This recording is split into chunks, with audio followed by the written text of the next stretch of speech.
بسم الله الرحمن الرحيم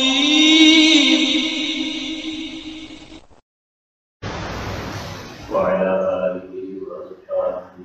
أجمعين أما بعد فأعوذ بالله من الشيطان الرجيم بسم الله الرحمن الرحيم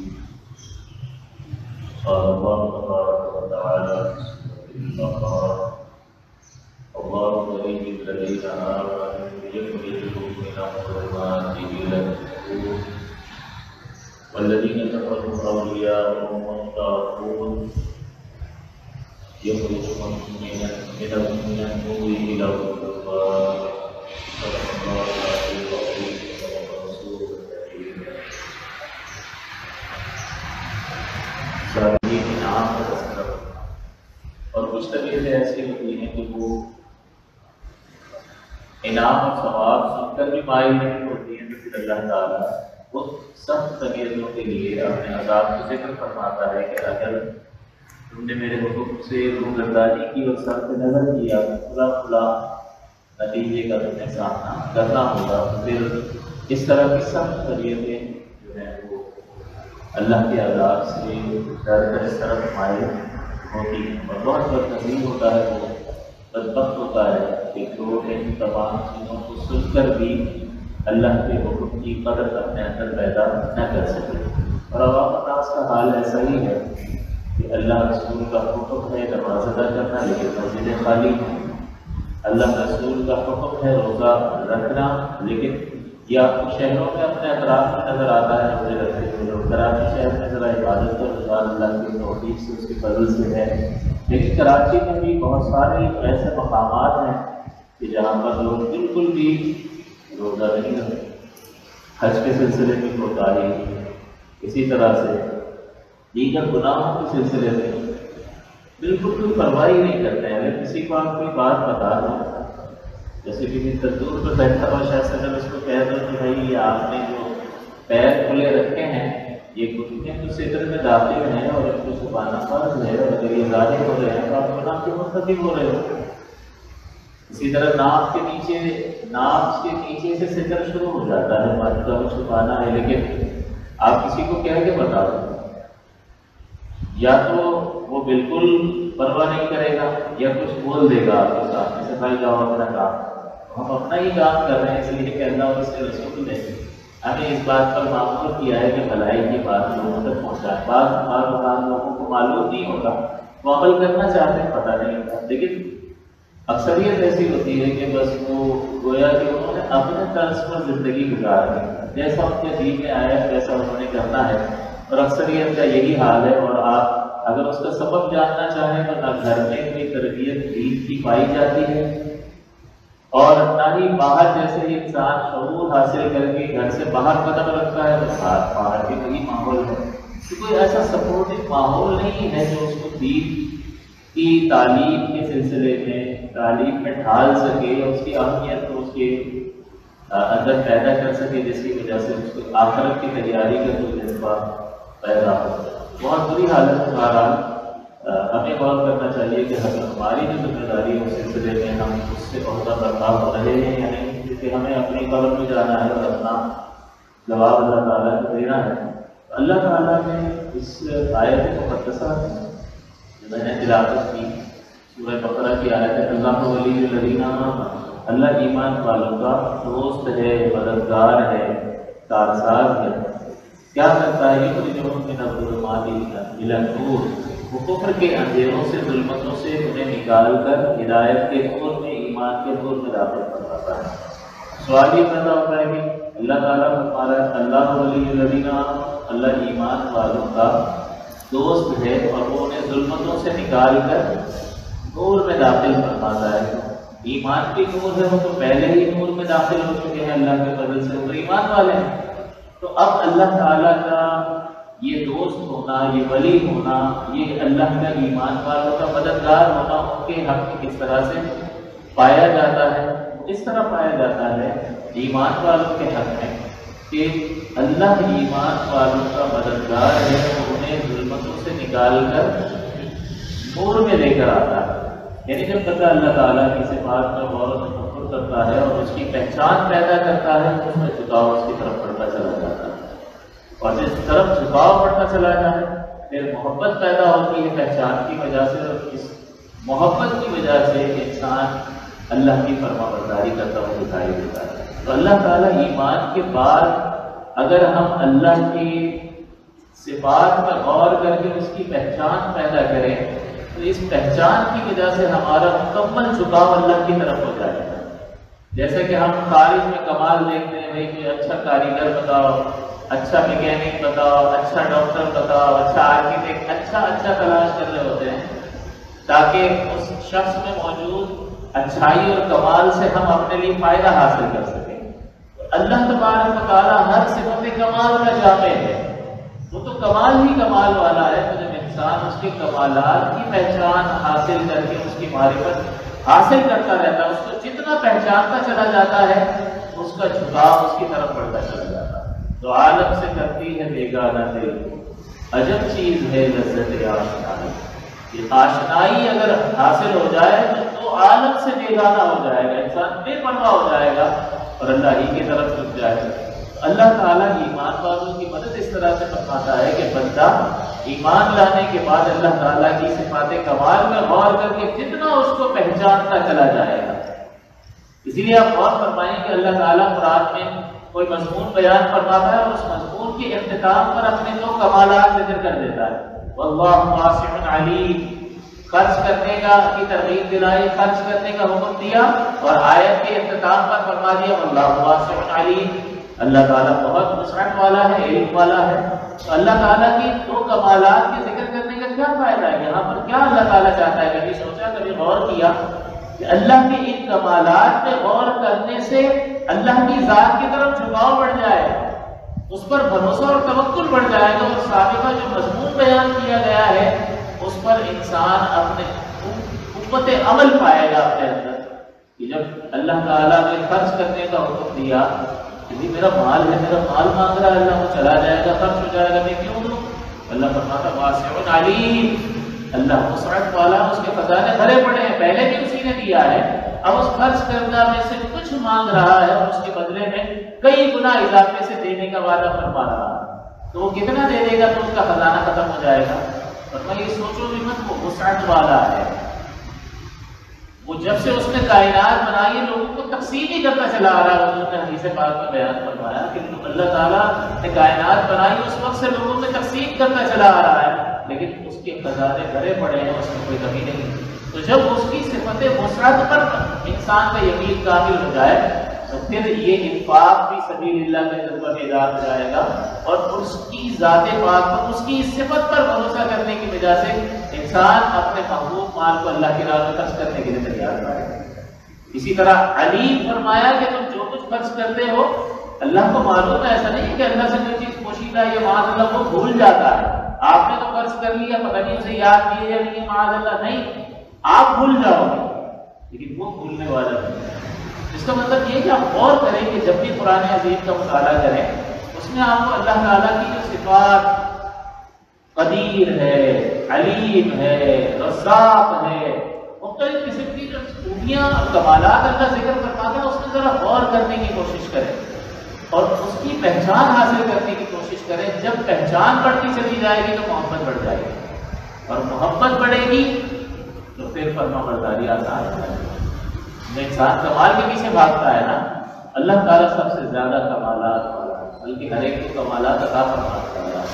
اللہ نے فرمایا اللہ ملک الذین آمنوا یخرجہم من الظلمات الی النور، ایمان کے نور کے بعد جب اللہ سے وابستگی بندہ اختیار کر لیتا ہے تو اللہ تعالیٰ اسے ہر قسم کی گندگی، ہر قسم کے گناہ سے پاک و صاف کر کے اسے آداب شریعت کی طرف لے آتا ہے، پھر وہ اللہ تعالیٰ کی رضا پر راضی رہتا ہوا نظر آتا ہے۔ اگر اللہ تعالیٰ کی صفت حکمت پر بندہ غور کرے کہ میرا رب حکیم ہے، اور حکیم کا ایک معنی ہے فائدہ پہنچانے والا، تو اب جب اس کی صفت حکیم ہونے پر انسان کا اعتماد بالکل مضبوط ہو جائے گا کہ میرا رب حکیم ہے، تو اب اللہ کی طرف سے اگر کچھ ملے گا تب بھی بندہ شاکر رہے گا، اور اللہ کچھ لے لے گا تب بھی کہے گا کہ وہ تو حکیم ہے، اس نے تو کہا میں تو دوست ہوں،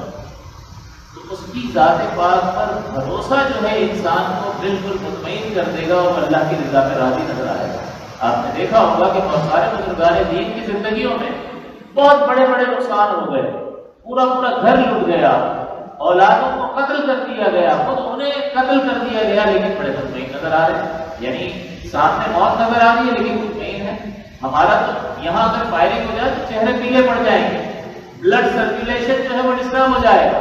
لیکن وہ ایسے کامل مسلمان تھے۔ کیوں کامل مسلمان کس وجہ سے ہو گئے؟ اللہ کو پہچاننے لگ گئے، اور اللہ تعالیٰ کی پہچان کے درجات انلمیٹڈ ہیں، آپ بڑھتے چلے جائیں بڑھتے چلے جائیں بڑھتے چلے جائیں، تو یہ انسان کے اندر ایک ایسی قوت پیدا کر دیتا ہے۔ اور یہ ایمانی تقاضا بھی ہے کہ جب اللہ کو وحدہ لا شریک مان کر اس پر ایمان لے آئے ہیں تو اب آگے بڑھو، اب ترقی کرنے کی کوشش کرو، ایک درجے سے دوسرے درجے میں ہجرت کرنے کی کوشش کرو۔ لیکن ہمارا المیہ یہ ہے کہ ہم ایسے ہی ساری زندگی گزار دیتے ہیں اور اللہ تعالیٰ کی صفات کمال میں بالکل بھی غور نہیں کرتے ہیں، اور باقی چیزوں میں غور کرتے ہیں۔ فلاں پراپرٹی پہ انویسٹ کر تو بڑا فائدہ ہوگا، یہ بھی ایک کمال ہے، تو بھی فائدہ ہو جائے گا، فلاں کورس کر لو، اس میں بڑا فائدہ ہے، تو بہت سارے فوائد دیکھ کر انسان اس کی طرف لپکتا ہے۔ اگر اللہ کی صفات میں غور کر کے اللہ کو پہچاننے لگ جائے تو یہ پہچان اس میں انتہائی درجے کی قوت پیدا کر دے گی۔ یہی وجہ ہے کہ صحابہ کرام کی زندگی کو دیکھو تو ہر طرح کی قربانی دیتے ہوئے نظر آتے ہیں، تو بندہ سوچتا ہے نا کہ یار کون سی ایسی طاقت ان کے اندر پیدا ہو گئی تھی جس کی وجہ سے اتنا حد تک انسان گزر جاتا ہے۔ جو کہو وہ حاضر ہے، کیسے ہو سکتا ہے؟ ہمیں نماز کا کہا جاتا ہے، ہم تو نہیں آتے، ہمیں روزوں کا کہا جاتا ہے، ہمیں زکوٰۃ کا کہا جاتا ہے، لوگ زکوٰۃ ادا نہیں کرتے، واجب صدقات کا کہا جاتا ہے، ادا نہیں کرتے، گناہوں سے بچنے کا کہا جاتا ہے، نہیں کرتے۔ یہ تو لازم ہے کہ انسان عبادات جو لازم ہے ان کو کرے اور گناہوں سے اپنے آپ کو بچا لے، یہ تو لازم ہے۔ اور اللہ تعالیٰ فرماتا ہے ان اکرمکم عند اللہ اتقاکم، تم میں اللہ کے نزدیک عزت والا، زیادہ عزت والا وہ ہے جو زیادہ متقی اور پرہیزگار ہے۔ تو یہاں تو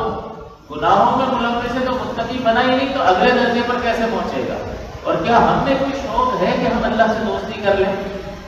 ہمارے اندر کوئی ایسا جذبہ ہے، کوئی چیز ہمیں ایسی تڑپاتی ہو کہ ہم اللہ سے دوستی کر لیں، اس طرف قدم بڑھائیں؟ نہیں، ہم دنیا کی طرف ہی بڑھتے چلے جائیں گے اور اسی میں ہماری زندگی پوری ہو جائے گی۔ منع نہیں ہے آپ دنیا کو کمائیں، لیکن ہمیشہ اللہ ہمارے دل میں بسا رہنا چاہیے۔ لیکن اللہ سے دوستی کرنے کی طرف جو وہ بہت کم لوگوں میں ہے۔ اللہ فرماتا ہے میرے نزدیک زیادہ عزت والا وہ ہے جو اتقاکم،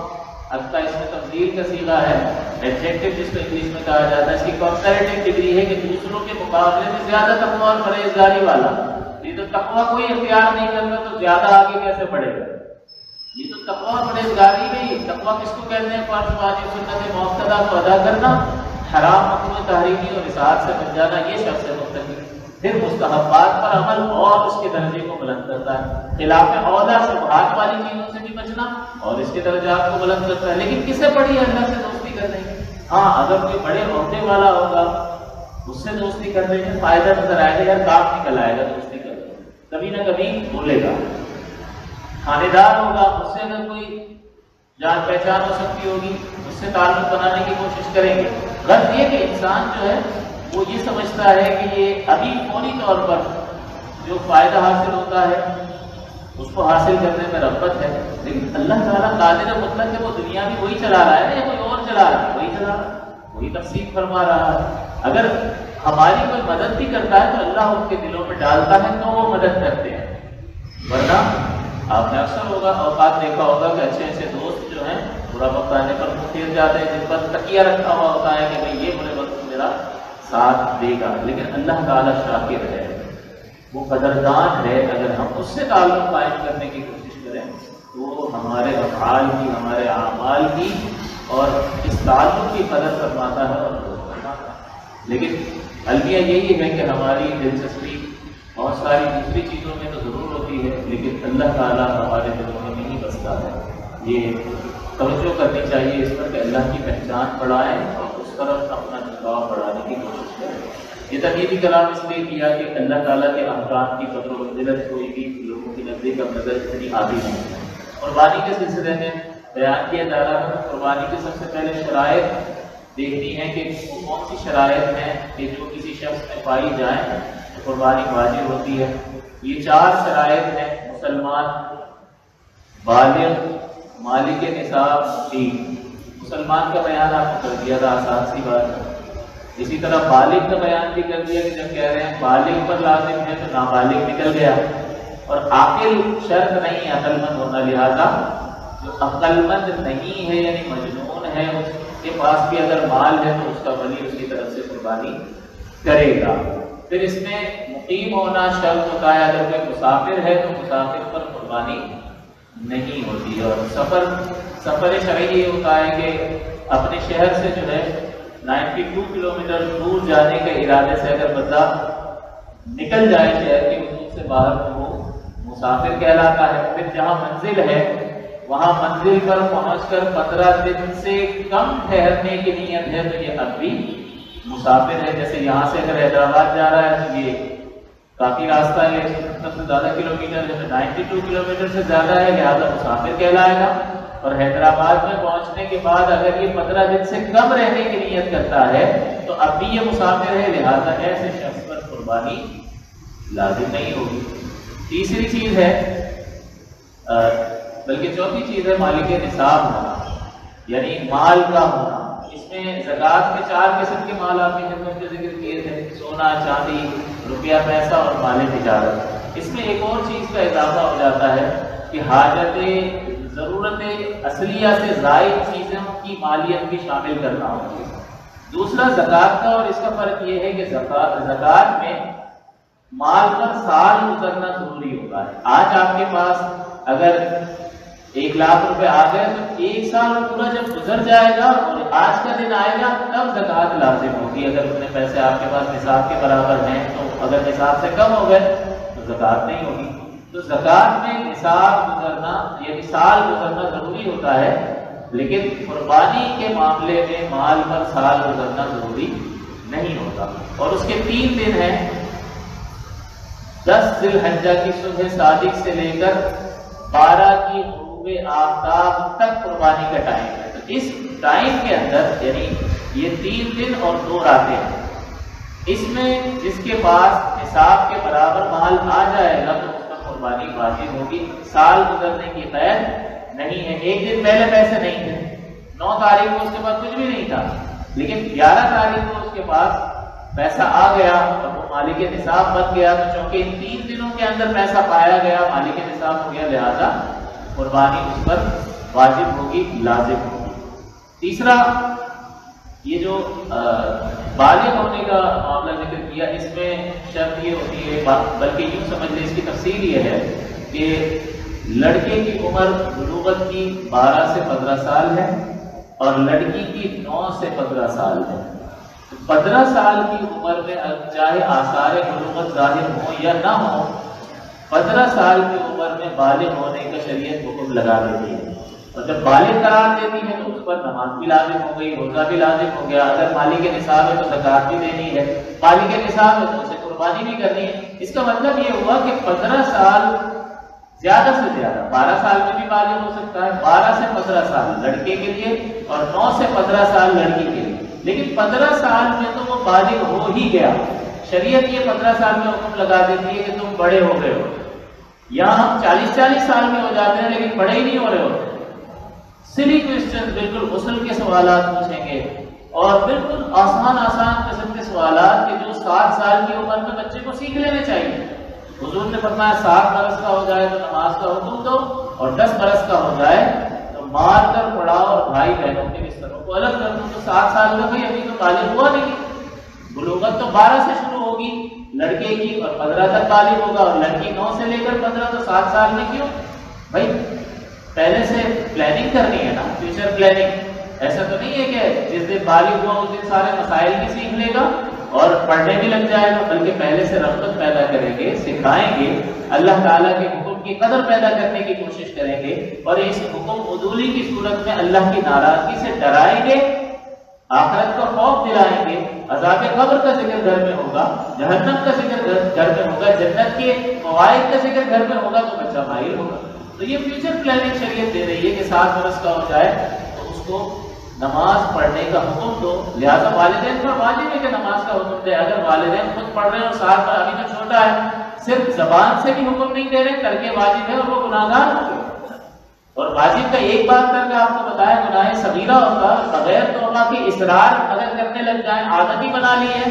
تو یہ صغیرہ کو کبیرہ میں تبدیل کر دیتا ہے، لیکن ہمیں پتہ ہی نہیں، عادت فرموش میں ہم سو رہے ہوتے ہیں اور بچے بڑے ہو جاتے ہیں اور کوئی عبادت کی رغبت ان کے اندر پیدا نہیں ہوتی ہے۔ تو یہ بلوغت 15 سال میں تو بالغ شریعت قرار دے دیتی ہے، روزہ بھی رکھنا ہے، زکوٰۃ بھی دینی ہے، نمازیں بھی ادا کرنی ہے، تو اس کے لیے کون تیار کرے گا؟ ظاہر سی بات ہے والدین کو تیار کرنا ہوگا، ورنہ ان کی شدید گرفت کا اندیشہ ہے۔ پھر 12 سے 15 سال کے درمیان میں کیسا پتہ چلے گا؟ تو اگر آثار بلوغت یعنی لڑکی کو اختلاف ہو جائے یا لڑکی جو ہے اس کو مخصوص ایام میں وہ مبتلا ہو جائے یا حاملہ ہو جائے تو یہ اس کی بالغہ ہونے کی علامت ہوتا ہے۔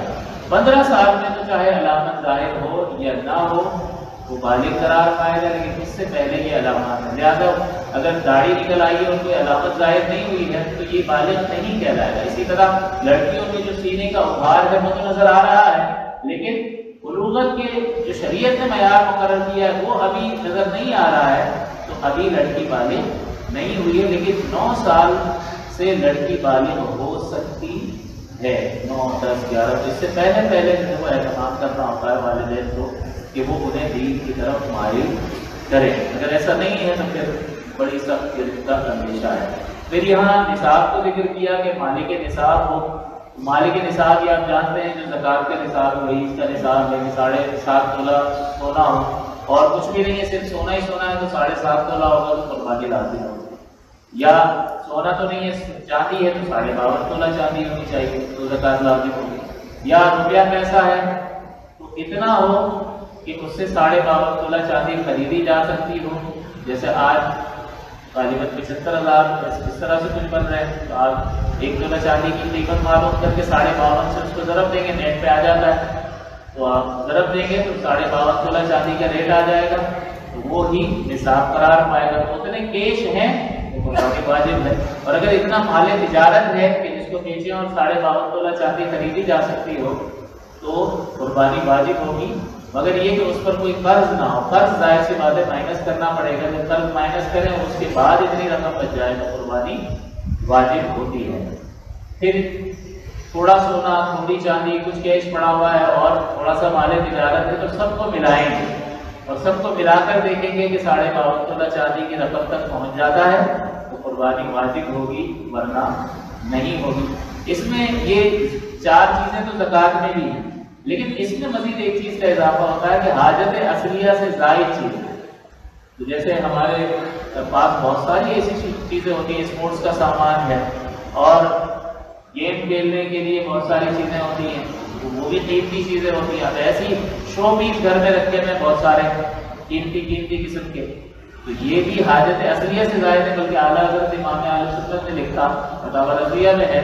یہ فتویٰ موجود کہ اگر کسی کے پاس بڑا گھر ہے اور گھر کے ایک حصے ہی میں وہ اپنا گزارا کر رہا ہوتا ہے گرمی سردی میں، اور ایک حصہ جو ہے وہ گھر کا ایسے ہی رکھا رہتا ہے، وہ استعمال میں نہیں آتا، تو یہ بھی حاجت اصلیہ سے زائد ہے اور اس کی مالیت کو دیکھتے ہوئے یہ مالک نصاب قرار دیا جائے گا اور ایسے شخص پر قربانی لازم ہوگی۔ ہماری بہنوں کے پاس جو ہے شادی کے جوڑے بڑے قیمتی ہوتے ہیں، 2 لاکھ کا، 3 لاکھ کا، لیکن وہ دینے کی دکان سے جب لاتے ہیں تو وہ 1 لاکھ 2 لاکھ روپے کا ہوتا ہے، لیکن جب پہن لیا تو لیکن اس کی قیمت لگانی ہوتی ہے کہ حاجت اصلیہ سے زیادہ آپ نارملی پہنا نہیں جا رہا، اب تو بالکل رکھ دیا اس کو، تو اب یہ حاجت اصلیہ سے زائد ہے، استعمال میں نہیں آ رہا، اس کی مالیت کو دیکھیں گے کہ اگر ابھی بیچنے جائیں، چاہے آپ نے 1 لاکھ کا لیا ہو، ابھی اگر بیچنے جائیں تو 4-5 ہزار روپے مل جائیں گے، یہ 4,000 روپے آپ کو ٹوٹل میں شامل کر کے دیکھنا ہوگا، لہٰذا اگر 75,000 نصاب بنتا ہے اور آپ کے پاس 71,000 روپے ہیں اور آپ دیکھ رہے ہیں کہ 75,000 تو نہیں ہے لہٰذا قربانی نہیں ہے، لیکن یہ جوڑا پڑا ہوا ہے 1 لاکھ کا خریدا تھا، لیکن ابھی اگر بیچیں تو آپ کو 4-5 ہزار میں بک جائے گا، تو یہ 4,000 آپ کو 71,000 میں ایڈ کرنے پڑیں گے، جیسے ہی آپ شامل کریں گے تو نصاب پورا ہو جائے گا اور قربانی واجب ہو جائے گی۔ لہٰذا یہ حاجت اصلیہ کے بعد میں ہمیں تھوڑی سی تفصیل دیکھنا ضروری ہوتا ہے کہ بعض اوقات ہم سمجھ رہے ہوتے ہیں ہم پر قربانی لازم نہیں ہے، لیکن حقیقت قربانی واجب ہو رہی ہوتی ہے۔ جیسا کہ پہلے بھی عرض کیا کہ شریعت نے بالکل آسانی رکھی ہے کہ آپ پر آپ کی قربانی واجب ہے۔ یہ بہت اچھی بات ہے کہ اگر آپ دوسروں کی طرف سے کرتے ہیں تو آپ کو اجر حاصل ہوگا، اگر اللہ نے مالی وسعت دی ہے، گھر والوں کی طرف سے کرتے ہیں، والدین کی طرف سے کرتے ہیں، ٹھیک ہے، بہت اچھی بات ہے، لیکن سب سے پہلے اپنا واجب آپ کو اتارنا ہے۔ بعض اوقات ایسا ہوتا ہے کہ ایک قربانی کر رہے ہوتے ہیں تو پچھلے سال تو جو ہے میری طرف سے کر دی تھی، اس بار جو ہے نا بیوی کی طرف سے کریں گے، پھر اگلے سال جو ہے امی کی طرف سے کریں گے۔ بھائی اس طرح سے نہیں ہوتا۔ آپ دیکھیں کہ شرط کس میں پائی جا رہی ہے۔ اگر گھر کے 4 افراد ہیں اور اس میں ایک ہی شخص میں شرط پائی جا رہی ہے تو اسی کی طرف سے قربانی کی جائے گی۔ اگر اس کی طرف سے نہیں کریں گے اور جس میں شرط نہیں پائی جا رہی، جس پر قربانی واجب نہیں ہے، اس کی طرف سے کریں گے تو یہ قربانی نفل ہوگی، اور نفل کا ثواب تو مل جائے گا، لیکن آپ نے اپنا واجب پورا نہیں کیا، لہذا واجب کے ترک کا گناہ ہوگا۔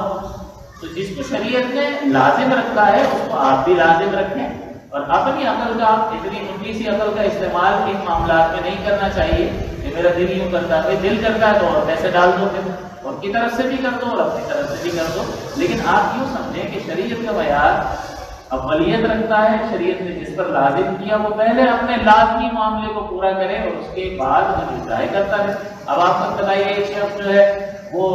فرض نماز تو نہ پڑھے اور نوافل کی کثرت کرتا رہے تو کیا یہ مقبول ہوں گے یا وہ قابل گریز ہوگا یا نہیں ہوگا؟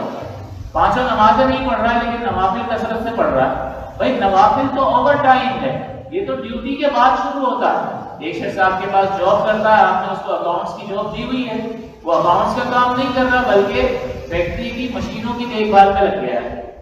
اب مہینے کے آخر میں حساب کتاب تو کچھ کیا نہیں لیکن دیکھ بھال کرنے کی وجہ سے تنخواہ لینے کے لیے آ گیا، تو آپ کیا کہو گے؟ بھائی آپ نے کوئی کام نہیں کیا، جو ذمہ داری آپ پر لگائی تھی وہ فرض تھی، آپ پر لازم تھی، اس کی تنخواہ طے ہوئی تھی، وہ آپ نے کیا ہی نہیں۔ ایسے ہی کھاتے پڑے ہوئے، نہ کیش بک بنائی ہے، نہ ٹرائل بیلنس بنایا ہے، نہ جو ہے لیجر میں انٹریاں چڑھائی ہیں، کچھ بھی نہیں کیا۔ تو تم کو کس نے کہا تھا کہ مشینوں کی دیکھ بھال کرو؟ تو یہ نفلی کام کر رہا تھا، اضافی کام۔ نفل کا مطلب ہوتا ہے زیادہ، ڈیوٹی سے زیادہ کام۔ تو بتائیے وہ تنخواہ کا مستحق قرار پائے گا؟ نہیں۔ اسی طرح سے جو چیز شریعت نے لازم کی، آپ ہمیشہ شریعت کے معیار کو فالو کریں گے، دل مطمئن رہے گا، ورنہ اپنی چلائیں گے تو پھر نقصان خسارہ آپ ہی کو اٹھانا ہوگا کہ بعض اوقات ہم اپنی چلانے کی وجہ سے مال بھی خرچ کر رہے ہوتے ہیں اور آخرت میں ہماری گرفت بھی کر لی جائے گی۔ لہٰذا اپنا معیار نہ بنائیں، شریعت کے معیار کو قومیت دینا چاہیے۔ تو جس میں شرائط پائی جا رہی ہیں وہ سب قربانی کریں گے، جس میں شرط نہیں ہے وہ نہ کریں۔ اور بعض ہمارے بھائی پریشان ہو جاتے ہیں کہ بھائی اتنا اجر اللہ تعالیٰ نے بیان فرمایا ہے اور یہ ان لوگوں کے لیے جن کو اللہ تعالیٰ نے مال عطا فرمایا۔ تو رحمت عالم صلی اللہ علیہ وسلم نے یہ بیان فرمایا کہ جو شخص قربانی کی استطاعت نہیں رکھتا وہ اس قربانی کے دل جو ہے اپنی مونچھوں کے بال تراشے، اپنے بغلوں کے بال تراشے، اپنے سر کے بال تراشے اور زیر ناف جو بال ہیں ان کو تراش لے تو اسے قربانی کا اجر اللہ تعالیٰ کا۔ اللہ تعالیٰ کے خزانے تو معمور ہیں اور اللہ تعالیٰ دلوں کا حال جاننے والا ہے، لہذا وہ بھی پریشان نہ ہو کہ ہمارے پاس مال ہوتا تو ہم یہ قربانی کرتے۔ بلکہ بنی اسرائیل کیا ایک شخص جو ہے اس کے بارے میں یہ ملتا ہے، امام فخر الدین رازی نے تفسیر کبیر میں اس کو لکھا، سورہ بقرہ کی تفسیر کرتے ہوئے اخلاص کے باب میں، کہ ایک شخص ایک مقام سے گزرا اس حال میں کہ اس قوم پر بالکل قحط طاری تھا، قحط کا زمانہ تھا، کھانے پینے کے لیے کچھ نہیں تھا، لوگ بھوک کی وجہ سے مر رہے تھے۔ تو وہ ایک ریت کے ٹیلے پر سے گزرا اور اس نے یہ خیال کیا کہ کاش یہ ریت کا ٹیلا اناج ہوتا اور میری ملک ہوتا تو میں لوگوں پر اس کو اللہ کے لیے صدقہ کر دوں۔ اب اس کے دل میں یہ خیال پیدا ہوا، اللہ تعالیٰ نے اس وقت کے نبی پر وحی فرمائی کہ اس کو جا کر یہ بتا دو کہ اللہ تعالیٰ نے اس کے صدقے کو قبول کر لیا۔ اب نہ اس کے پاس فزیکلی ایکچولی تو اس کے پاس نہ یہ ریت کا ٹیلا نہ اناج تھا، نہ اس کی ملکیت تھا، نہ اس نے اسے خرچ کیا، لیکن اس نے نیت اور اخلاص کی بنیاد پر اللہ تعالیٰ قادر مطلق ہے، وہ دلوں کا حال جانتا ہے۔ آپ حضور نے فرمایا کہ اپنے آپ کو آگ سے بچاؤ اگرچہ ایک کھجور کے ذریعے سے، اس کا مطلب ایک کھجور بھی بندہ اگر اخلاص کے ساتھ اللہ کی راہ میں خرچ کرتا ہے تو اللہ کے فضل سے وہ بھی اس کو آگ کے عذاب سے بچانے والی ہے، کیونکہ اللہ تعالیٰ کوئی حجم کو یا والیوم کو کوانٹٹی کو نہیں دیکھتا، وہ تو معیار، وہ تو کوالٹی کو دیکھتا ہے کہ آپ نے کس دل کے ساتھ، کس رغبت کے ساتھ، کس محبت کے ساتھ، کس للہیت کے جذبے کے ساتھ آپ نے خرچ کیا، چاہے آپ نے 1 روپیہ خرچ کیا ہو۔ وہ اخلاص اللہ تعالیٰ ملاحظہ فرماتا ہے، لہٰذا وہ ہمارے بھائی بھی پریشان نہ ہوں کہ جن کو اللہ تعالیٰ نے ظاہری اعتبار سے مالی تنگی میں مبتلا فرمایا ہے، قربانی کا اجر حاصل نہیں کر سکتے، تو اس حدیث پاک پر عمل کریں تو قربانی کا اجر انہیں حاصل ہو سکتا ہے۔ پھر قربانی جو ہے اس میں جانوروں کے اعتبار سے دیکھا جائے تو جانور جو ہے آپ اگر عیب والا جانور خریدیں گے تو پھر اس کی قربانی کم عیب ہوگا تو مکروہ ہوگی، اور بہت زیادہ عیب ہوگا جس کی وجہ سے قیمت بھی کم ہو جاتی ہے تو پھر ایسے جانور کی قربانی ہوگی ہی نہیں۔ اگر قربان کریں گے تو وہ گوشت تو حلال ہوگا، لیکن جو قربانی کا معیار ہے کہ اللہ کی بارگاہ میں پیش کر رہے ہیں تو بے عیب چیز پیش کریں، جو اپنے لیے پسند کرتے ہو وہ اللہ کی بارگاہ میں پیش کرو۔ ایسا نہیں کہ جو خراب چیزیں وہ دے دی اللہ تعالیٰ کی راہ میں خرچ کر دی، نہیں، لن تنالوا البر حتی تنفقوا مما تحبون، تم میں سے ہرگز کوئی شخص نیکی تک پہنچ نہیں سکتا یہاں تک کہ وہ اللہ کی راہ میں وہ خرچ نہ کرے جو اسے محبوب ہے۔ تو اپنی محبوب چیزوں میں سے خرچ کیا کریں، پسندیدہ میں سے اچھی چیز خرچ کریں تو اللہ تعالیٰ بہترین بدلہ عطا فرمانے والا ہے۔ تو حضور علیہ السلام نے فرمایا کہ اللہ کے نزدیک زیادہ پسندیدہ قربانی وہ ہے کہ جو زیادہ قیمتی ہو، مہنگی ہو، زیادہ پروا ہو۔ بالکل یہ اس ثواب کو حاصل کرنے کی کوشش کرنی چاہیے اگر اللہ تعالیٰ نے استطاعت دی ہے، لیکن اس میں نیت کی حفاظت انتہائی لازم ہے کہ جب جانور اچھا خاصا پروا لے آئیں گے تو پھر سیلفیاں اور لوگوں کو دکھانا اور نمائش کا عنصر پیدا ہو جاتا ہے۔ ہم یہ نہیں کہیں گے کہ یہ ریاکاری کر رہا ہے، کیونکہ یہ بدگمانی ہے اور بدگمانی حرام ہے، لیکن جو لایا ہے اس کو اپنی نیت کی حفاظت کرنی ہوگی، یہ اس کا اور رب کا معاملہ ہے۔ ہم یہ نہیں کہیں گے کہ یہ ریاکاری کے لیے لایا، اگر ہم نے کہا تو ہم نے تو دل پر حکم لگا دیا، اور دل کا حال تو اللہ جاننے والا ہے، اور اللہ تعالیٰ نے منع فرمایا کہ بدگمانی تو حرام ہے، بعض گمان تو گناہ ہوتے ہیں، لہٰذا گمان سے ہمیں روک دیا، ہم یہ نہیں کہیں گے، لیکن خریدنے والے کو پھر اپنی نیت کی حفاظت بھی کرنی ہوگی اور خالص اللہ تعالیٰ کے لیے اس قربانی کی نیت کرے اور ملاوٹ سے اس کو پاک کرنے کی ہمیشہ کوشش رکھے، ورنہ پھر ظاہر سی بات ہے کہ ریاکاری کا اگر شائبہ پیدا ہو جائے گا تو پھر ثواب میں کمی واقع ہوگی، اور بعض اوقات تو وہ عبادت بھی رائے میں چلی جاتی ہے۔ پھر قربانی کا وقت جیسا کہ آپ کی خدمت میں عرض کیا کہ 10 ذی الحجہ کی صبح صادق سے لے کر طلوع 12 کی مغرب تک اس کا وقت ہوتا ہے۔ دن میں قربانی کرنا بہتر ہے، رات میں قربانی کرنا قربانی ہو جائے گی لیکن مکروہ ہے۔ اور شہر میں چونکہ عید کی نماز واجب ہوتی ہے، لہذا شہر میں عید کی نماز کے بعد قربانی کی جائے گی۔ کسی نے عید کی نماز سے پہلے قربانی کر لی تو بس وہ اس کے لیے حلال گوشت ہے، لیکن قربانی نہیں ہوئی، اسے دوسرا جانور لا کر قربان کرنا ہوگا۔ لیکن اس سلسلے میں ایک مسئلہ یہ بھی سماعت کر لیں کہ جب یہ عید کی نماز کی بات کی جاتی ہے تو قربانی کرنے والا سمجھتا ہے یار کسائی تو آ گیا، لیکن میں نے عید کی نماز ہی نہیں پڑھی، قربانی کیسے کروں؟ بھائی آپ کے پڑھنے کی بات نہیں ہو رہی ہے، جس شہر میں آپ رہتے ہیں وہاں ہو گئی یا نہیں ہوئی، آپ نے پڑھی یا نہیں پڑھی اس کا تعلق نہیں ہے۔ اگر اس شہر میں نماز ہو چکی ہے، آپ نے پڑھی یا نہیں پڑھی، آپ قربانی کر سکتے ہیں، آپ کے پڑھنے کا تعلق نہیں ہے، بلکہ شہر میں کہیں بھی عید کی نماز کے ہو جانے کا تعلق ہے۔ اور دیہات میں چونکہ عید کی نماز نہیں ہوتی ہے، لہذا وہاں پر صبح صادق سے ہی وقت شروع ہو جاتا ہے۔ حضور علیہ السلام نے فرمایا کہ عید کے دن جو ہم سب سے پہلا کام کرتے ہیں وہ نماز کا ادا کرنا ہے، اور اس کے بعد ہم قربانی کرتے ہیں۔ تو جس نے عید سے پہلے قربانی کر لی، عید کی نماز سے پہلے، تو اس کے لیے کوئی گوشت کی صورت تو ہے، لیکن اسے قربانی دوبارہ کرنی ہوگی، لہٰذا اس کا وقت جو ہے عید کی نماز کے بعد ہے۔ لیکن یہ اس لیے ذکر کیا، سبھی کو معلوم ہے، آسان سی بات ہے، لیکن یہ اس لیے کہ بعض اوقات لوگ جو ہے اس پریشانی میں مبتلا ہو جاتے ہیں کہ میں نے نہیں پڑھی۔ آپ کے پڑھنے کا تعلق نہیں ہے، بلکہ اس شہر میں نماز کے ہو جانے کا تعلق ہے۔ اسی طرح جب جیسا کہ میں نے عیب قیود کا ذکر کیا، تو عیب میں ایک چیز یہ بھی ہے، چلے عیوب کا بیان انشاءاللہ پھر میں اگلی نشست میں کر دوں گا، کچھ سوالات ہیں ان کو جوابات دے دوں تاکہ وقت پر جمعے کی نماز ادا کی جا سکے۔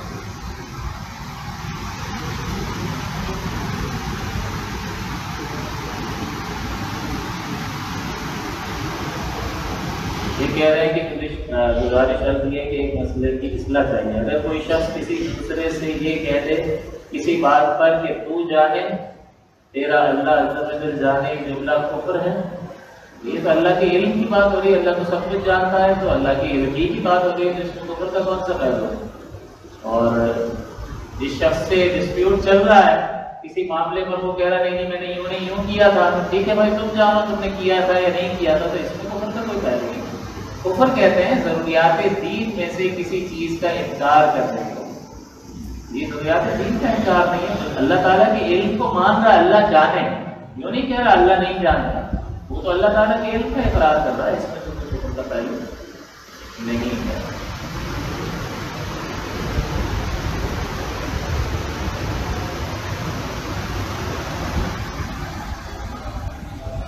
وہ دیکھیے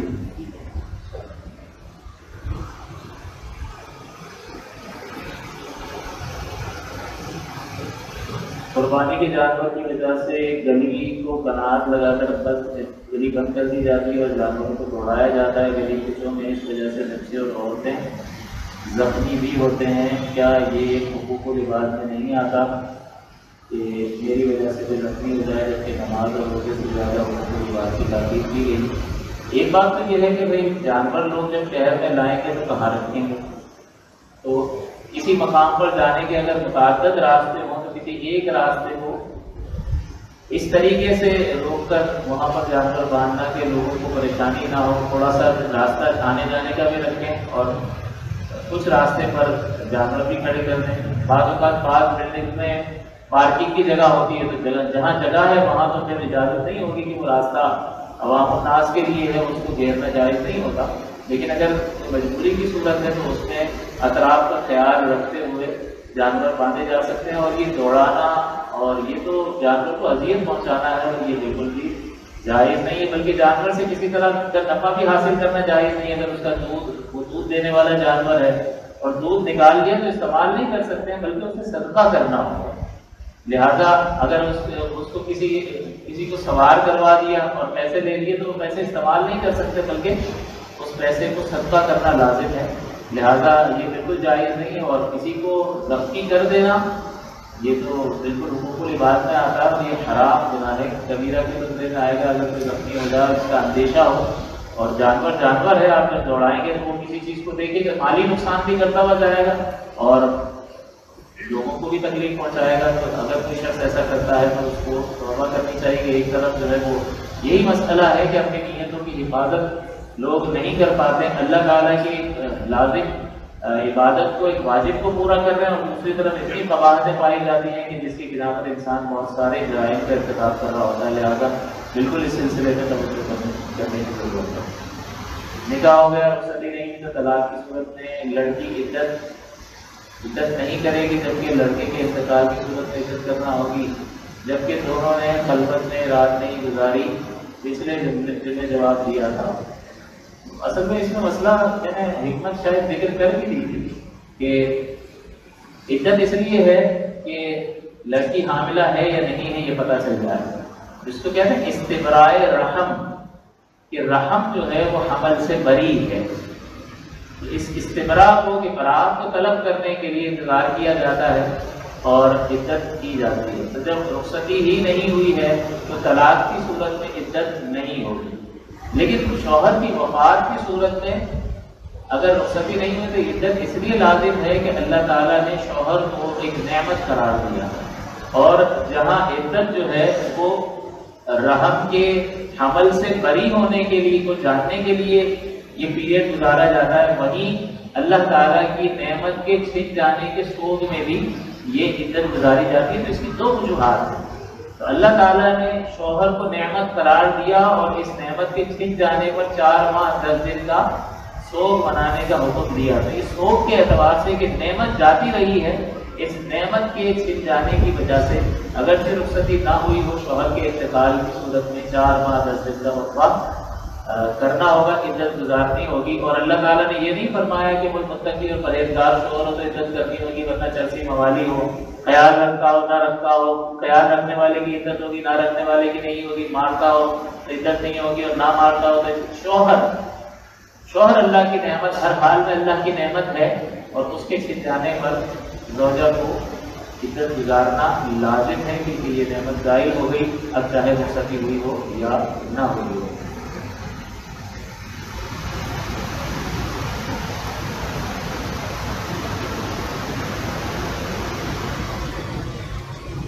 نکاح والے دن لڑکی کو اس کا حق مہر ادا کر دیا تھا، اس نے سال یا 2 سال بعد خلا لے لیا، کیا لگتا ہے تقاضا کرتی ہے تو کیا وہ حق مہر خلا کا تقاضا کرتی ہے تو کیا وہ حق مہر واپس کرے گی؟ خلا تو کہتے ہی اس کو ہیں کہ جو مال کے عوض میں دی جانے والی طلاق ہی کو خلا کہتے ہیں۔ تو یہ ایک صحابیہ نے وہ حضور کی بارگاہ میں عرض کی کہ میرے شوہر جو ہے وہ تقویٰ اور پرہیزگاری کے اعتبار سے بہت اچھے ہیں، مجھے ان سے کوئی شکایت نہیں ہے، لیکن مجھے پسند نہیں۔ تو حضور نے ان کے شوہر کو بلایا اور ان کے شوہر سے بات کی، تو انہوں نے کہا میں نے اس کو ایک باپ مہر میں دیا ہے۔ تو حضور نے ان سے کہا کہ بھائی باپ انہیں واپس کر دو، اور صحابی سے کہا کہ ان کو طلاق دے دو۔ خلا جو ہے ایسی طلاق کو کہتے ہیں جو مال کے بدلے میں دی جاتی ہو۔ تو اگر آپ خلا کہہ رہے ہیں تو خلا کی صورت میں تو عورت مال دے گی ہی، تب کہ اس کو طلاق دی جائے گی، تو بالکل وہ مال اگر حق مہر ادا کر دیا ہے تو پھر وہ حق مہر جو ہے وہ بدل خلا بن سکتا ہے، وہ واپس کرے گی۔ اور کیا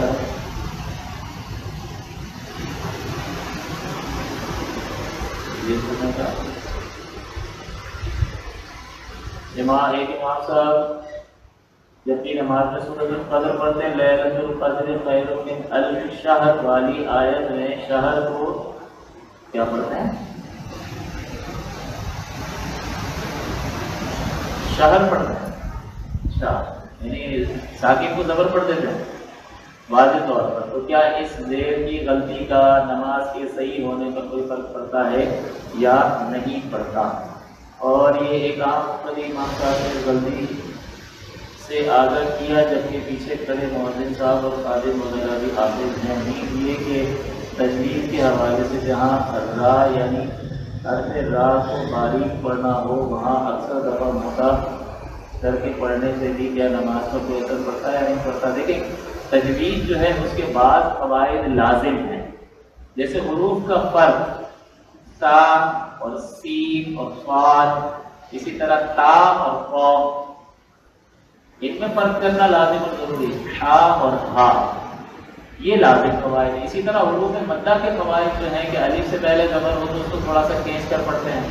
یا ساکن سے پہلے زیر ہو یا مدہ ہے اس کو کھینچ کر پڑھتے ہیں، واو ساکن سے پہلے پیش ہو اس کو کھینچ کر پڑھتے ہیں، یہ حروف مدہ کہلاتے ہیں۔ اس کے علاوہ جتنے بھی قواعد ہیں، نون ساکن تنوین کے قواعد ہیں، کہیں ناک میں آواز لے جانی ہے، کہیں ادغام ہے، کہیں اظہار ہے، کہیں اخلاق ہے، کہیں اخفا ہے، تو یہ نون ساکن کی آواز کو چھپانے اور نہ کرنے اور نہ کرنے سے متعلق قواعد ہیں۔ اسی طرح مدات کے قواعد ہیں، مد عارض ہوتا ہے، مد لازم ہوتا ہے، زیادہ کھینچنے والا مد، کم کھینچنے والا مد، تو یہ قواعد جو ہے کلام کے اندر حسن پیدا کرنے کے لیے ہے۔ اسی طرح سے اللہ کے لام سے پہلے زبر یا پیش ہو تو پورا موٹا پڑھیں گے اس کو، اللہ، اور پہلے زیر آ جائے للہ، اب باریک پڑھ رہے ہیں۔ اسی طرح را جو ہے اس کو کبھی موٹا پڑھتے ہیں، پہلے زبر آ جائے یا اس پر زبر ہو تو بعد موٹا پڑھیں گے، رحمان، را موٹا پڑھ رہے ہیں کیونکہ زبر ہے، اور اگر اس سے پہلے زیر ہو تو پھر اس کو باریک پڑھیں گے۔ تو یہ حسن کلام سے تعلق رکھتا ہے، اس میں تبدیلی سے نماز پر کوئی فرق نہیں پڑتا کیونکہ اس سے معنی میں کوئی تبدیلی پیدا نہیں ہوتی ہے، لہذا یہ حسن کلام کے اعتبار سے اچھا ہے۔ اعلیٰ حضرت امام اہل سنت نے اس کو لکھا، فتاوی رضویہ آپ جا کے پڑھ سکتے ہیں۔ تو بعض اوقات ہمیں ادھوری معلومات ہوتی ہے، تو حروف کا فرق لازم ہے اور حروف مدہ کا فرق لازم ہے۔ اس کے علاوہ بہت سارے قواعد جو ہیں جیسے قلقلہ ہے با جیم دال فا اور قاف، جب یہ ساکن ہوں گے تو الفاظ آواز پلٹ کر آئے گی، قل هو اللہ احد، دال ساکن ہے واپس آ رہا ہے، فلق، یہ ساکن اگر آپ نہیں کریں گے، قلقلہ کہتے ہیں اس کو، اگر یہ نہیں کریں گے تو اس نے کلام سے تعلق رکھتا ہے، اس سے معنی میں کوئی تبدیلی نہیں پیدا ہوتی ہے، تو معنی میں تبدیلی پیدا نہیں ہوتی ہے تو نماز کے فساد کا کوئی حکم نہیں ہے۔ اور آپ بہار شریعت میں قرات کا باب جا کر پڑھ لیں، قرات میں غلطی کا بیان وہاں جا کر پڑھیں تو اصولی چیز لکھی ہوئی ہے کہ نماز فاسد اس وقت ہوگی کہ جب معنی میں کوئی تبدیلی ہو، لہذا زبر زیر کے فرق سے معنی میں تبدیلی واقع نہیں ہوتی ہے اور نماز پہ کوئی اثر نہیں پڑتا۔ تو یہاں پر بھی زبر زیر کا مسئلہ ہے، وہاں پر کوئی فرق نہیں پڑے گا، بلکہ ایک آیت میں ایک چیز میں انہوں نے لکھا کہ اگر کوئی لفظ نہیں بڑھا دیا، ایک تو زبر زیر حرکت کی تبدیلی ہے نا، ایک پورا کلمہ بڑھا دیا، اس کلمے کو بڑھانے کے باوجود اگر معنی فاسد نہیں ہوتے ہیں تو نماز فاسد نہیں ہوتی۔ بلکہ میں ایک مسئلہ دیکھ بھی رہا تھا، اگر مجھے ابھی مل جائے تو میں آپ کو وہ لفظ بھی پڑھ کر بتا دوں تاکہ آپ کو تسکین قلب حاصل ہو۔ ہاں کہ کوئی کلمہ زیادہ کر دیا تو وہ کلمہ قرآن میں ہے یا نہیں ہے، چاہے ہو نہ ہو، اگر معنی فاسد ہوتا ہے یا نہیں اس کو دیکھیں گے، معنی فاسد ہوتا ہے تو نماز جاتی رہے گی اور نہیں تو نہیں ہوتا۔ اور یہاں پر فرمایا سورہ رحمان فیہا فاکہۃ ونخل ورمان، اللہ تعالیٰ نے 3 پھلوں کا ذکر فرمایا۔ اگر کوئی قاری صاحب یوں پڑھ دے فیہا فاکہۃ ونخل وتفاح ورمان، اپنی طرف سے تفاح ڈال دیا، تب بھی نماز فاسد نہیں ہوگی، کیونکہ اس سے معنی میں تبدیلی پیدا نہیں ہوتی ہے۔ تو ہمیں ذرا سے اعتراض کرنے سے پہلے سمجھ لینا چاہیے کہ ہم اعتراض درست کر رہے ہیں یا نہیں کر رہے ہیں، ہمیں پڑھنا چاہیے، سیکھنا چاہیے۔ اسی طرح ایک مقام پر آپ نے فرمایا کہ حرف اگر بڑھا دیا، زبر زیر کی غلطی آپ کو بتا دی، پورا لفظ بڑھا دیا، اگر کوئی حرف بڑھا دیا تو اس کے بعد میں بھی لکھا کہ حرف زیادہ کرنے سے اگر معنی نہ بگڑے تو نماز فاسد نہیں ہوگی، جیسے اللہ تعالیٰ نے فرمایا وَإِنَّهُ عَنِ الْمُنْكَرِ عَنِ الْمُنْكَرِ، را پر زیر ہے اور را پر زیر ہے، حرکت ہے، آدھے الف کے برابر پڑھ کر فوراً چھوڑ دیں گے عَنِ الْمُنْكَرِ، لیکن اگر کسی نے کھینچ دیا آگے یا لگا دیا عَنِ الْمُنْكَرِ، کوئی فرق نہیں پڑتا، بارش شریعت جا کے دیکھ لو۔ تو زبر زیر کی غلطی اگر معنی فاسد نہیں ہوتا کوئی فرق نہیں پڑے گا، اور کوئی کلمہ ہی بڑھا دیا معنی فاسد نہیں ہوتا تب بھی کچھ بھی نہیں ہوا، اور کوئی حرف بڑھا دیا الف سے لے کر یا تک اور معنی فاسد نہیں ہوتا تب بھی نماز پر کوئی اثر نہیں پڑے گا۔